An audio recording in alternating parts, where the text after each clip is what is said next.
أعوذ بالله من الشيطان الرجيم.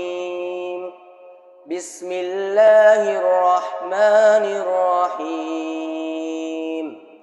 واتخذ قوم موسى من بعده من حليهم عجلا جسدا له خوار ألم يروا أنه لا يكلمهم ولا يهديهم سبيلا اتخذوه وكانوا ظالمين.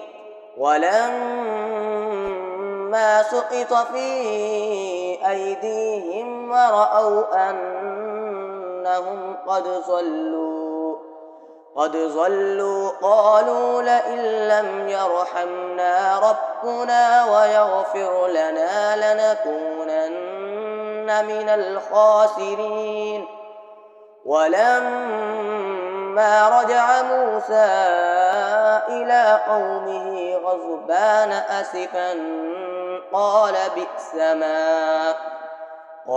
بئس ما خلفتموني من بعدي أعجلتم أمر ربكم وألقى الألواح وأخذ برأس أخيه يجره إليه قال ابن أم إن القوم استضعفوني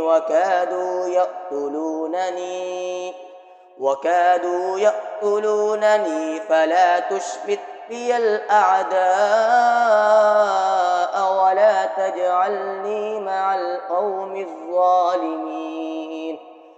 قال رب اغفر لي ولأخي وأدخلنا في رحمتك وأنت أرحم الراحمين.